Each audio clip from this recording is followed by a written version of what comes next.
You're carrying too much. I don't have to see you to know it. I can hear it in the tightness of your breath.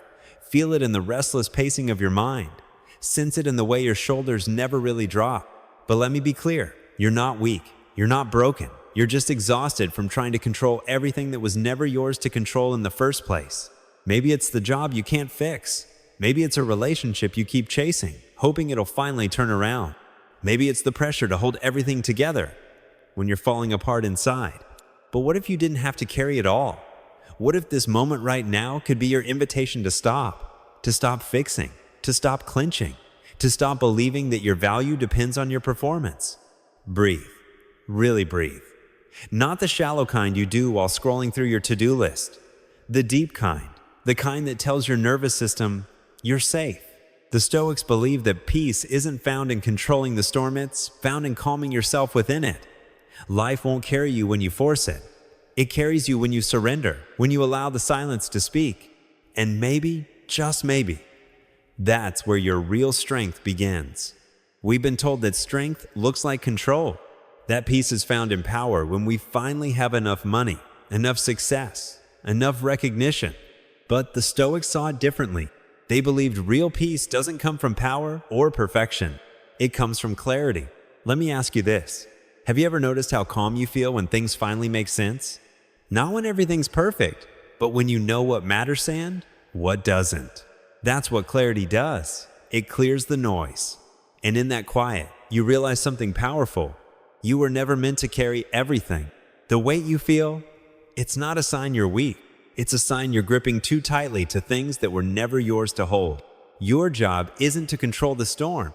It's to remain grounded inside of it. True strength isn't about having it all together. It's about staying calm even when things fall apart.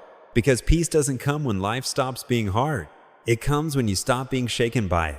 That's what the Stoics mastered, not control, but composure. Not power over the world, but power over the self. We often think freedom means escaping, quitting the job, leaving the city, starting over somewhere else. But Epictetus, born a slave, saw freedom differently. He said, freedom is the only worthy goal in life. And he wasn't talking about physical escape. He was talking about rising above pain, not running from it. Think about that. Here's a man in chains, with no wealth, no status, no control over his circumstances, and yet he claimed to be free. How? Because he realized real freedom starts in the mind. Marcus Aurelius, the most powerful man of his time, wrote to himself daily, "You have power over your mind, not outside events. Realize this, and you will find strength." It's simple, but not easy. You can't always choose what happens around you, but you can choose how you respond. And that choice, that's your power. The Stoics weren't emotionless. They felt everything: fear, loss, anger. But they didn't let those feelings decide their next move. They didn't suppress emotion. They transformed it. They trained themselves to look fear in the eye and say, "You don't control me." That's not cold. That's courageous. And it's something you can practice right now. You don't need a throne to master your mind. Just a willingness to pause, to reflect, to rise regardless of what life throws your way. You don't have to make everyone understand you. You don't have to prove your worth through outcomes, achievements, or applause. Some of the most courageous moments in life aren't loud or dramatic. Sometimes, courage looks like this: a quiet breath, a pause, a decision to stop forcing and start allowing. We live in a world that celebrates control. Plan more, hustle harder, push through, but no one tells you what that pressure costs, how it drains your peace, how it disconnects you from the present moment. Here's what the Stoics understood. Letting go isn't weakness, it's discipline. It's the discipline to trust the process, especially when you don't have all the answers. You see, anyone can hold on when they're in control, but the real strength? It's found in the person who can breathe through uncertainty, who can stay grounded even when life refuses to follow the script. Think about it. When was the last time you truly relaxed without guilt? When was the last time you let life unfold without trying to grip every second? Letting go doesn't mean giving up. It means showing up without the need to manipulate the outcome. It means stepping back, not because you're losing, but because you're wise enough to know what's not yours to carry. Freedom begins where control ends, not because life is easier that way, but because you become lighter. You become more you. And that is power. We're taught that control is safety, that if we plan enough, prepare enough, push hard enough, we'll be okay. But here's the truth no one likes to say out loud. Control is often just anxiety in disguise. It whispers, "You're not doing enough. You can't stop. If you rest, everything will fall apart." And you believe it. So you keep going, keep pushing, until you can't breathe without guilt, can't relax without fear. But what if I told you control was never the source of your peace? In fact, it's often the very thing stealing it. The Stoic philosopher Seneca said, "We suffer more in imagination than in reality." And if you've ever lost sleep over something that never even happened, you know exactly what he meant. Think back, how many times did you brace for a crisis that never came? How much energy have you poured into trying to control things that weren't yours to hold? We spend so much time preparing for storms that we forget to look outside and realize it's not even raining. Stoicism doesn't ask you to ignore reality. It asks you to face it without illusion, to recognize that your strength isn't in micromanaging life. It's in learning how to meet it, moment by moment, with calm.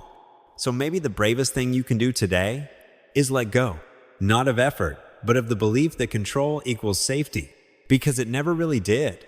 We've confused stillness with weakness, with laziness, with giving up. But stillness, true stillness, is one of the most powerful things you can practice. Because stillness isn't about doing nothing, it's about not being moved by everything. It's the strength to stand calm in a world that's constantly trying to pull you in every direction. Imagine standing in the middle of a river. The current is strong, and the harder you fight it, the more you get dragged, exhausted, overwhelmed. But when you stop struggling, when you let go, you don't drown. You flow.